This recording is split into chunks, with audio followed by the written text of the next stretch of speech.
Hello అండి. September 16th మా honey గడ్డి బర్త్డే అండి. మీకు అందరికీ తెలిసిన విషయమే. విజయవాడలో ఫ్లడ్స్ వచ్చి అంతా మొత్తం అతలాకుతలం అయిపోయింది. చాలామంది నిరాశ్రయులు కూడా అయ్యారండి. అందులో ఇక్కడ మా ఏరియాకి దగ్గరగా అమ్మ ప్రేమ ఆధారం ఒక అనాథాశ్రమం ఉందండి. అక్కడ అందరూ పెద్దవాళ్ళే అన్నమాట. అబోవ్ 50 అట్లా ఉంటారు. సో ఈసారి మేము స్కూల్లో కేక్ కటింగ్ కాకుండా అక్కడికి వెళ్ళి కేక్ కటింగ్ చేసి పెద్దవాళ్ళ ఆశీర్వాదాన్ని తీసుకుందామని అనుకున్నామండి. మా అమ్మాయికి చెప్తే ఓకే అనింది, ఏమనలేదన్నమాట. నీ ఇష్టం మమ్మీ అంది. అమ్మ ప్రేమ ఆదరణ సేవా సంస్థ అన్నమాట. అక్కడికి వెళ్ళి కేక్ కటింగ్ చేయడం అయితే జరిగింది. అంతేకాకుండా కేక్ కటింగ్ అయిన తర్వాత మా స్తోమతకు తగ్గట్టు మాకున్న దాంట్లో మేము చిన్న ఐటమ్స్ కూడా తీసుకెళ్ళి అక్కడ వాళ్ళందరికీ పంచామండి. అక్కడ పెద్దవాళ్ళ ఆశీర్వాదం మేము వెళ్ళిన తర్వాత వాళ్ళ ముఖంలో ఉన్న ఆనందం చూస్తే చాలా అంటే చాలా హ్యాపీ అయ్యామండి. తర్వాత నేను అడిగాను కూడా, అదేం అడిగాను నేను లాస్ట్ అయితే చెప్తాను. సో ఇక్కడ ఉన్న వాళ్ళందరూ పెద్దవాళ్ళు అండి, చూశారు కదా. ఈవిడ అక్కడ మెయింటైన్ చేస్తారన్నమాట.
కేక్ కటింగ్ అయిన తర్వాత అందరికీ ఫస్ట్ కేకు, చాక్లెట్స్, బిస్కెట్స్ అనేది ఇచ్చేసింది మా హనీగడు. తర్వాత మేము తీసుకెళ్ళామన్నాం కదా చిన్న ఐటమ్స్, అవి కూడా అందరికి ఇస్తుందండి.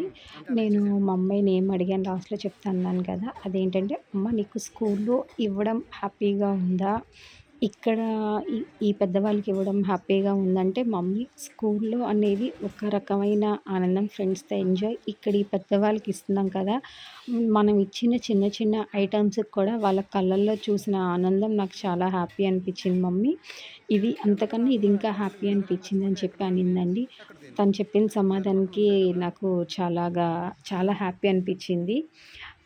ఏంటంటే పిల్లలకి ఇప్పటి నుంచే చిన్న పెద్ద మంచి చెడు అనేవి కూడా మనం చెప్పాలి అన్న చిన్న ఇంటెన్షన్ తోటి నేను ఇవాళ ప్లాన్ చేశానండి. తనకి కూడా చాలా హ్యాపీ అనిపించింది. ఇంక ఇవాళ అలాగ సెలబ్రేషన్ అయితే చేసాము. సాయంత్రం టెంపుల్కి అయితే వెళ్దాం అనుకుంటున్నామండి. వన్స్ అగైన్ హ్యాపీ బర్త్డే హనీగా. సో ఫ్రెండ్స్, ఇదండి ఇవాళ మన వీడియో. నా వీడియో మీకు నచ్చింది అనుకుంటున్నాను. So please like, share, subscribe my channel Honeyfy. మీరు కూడా మా పాపకన్నా చేయండి.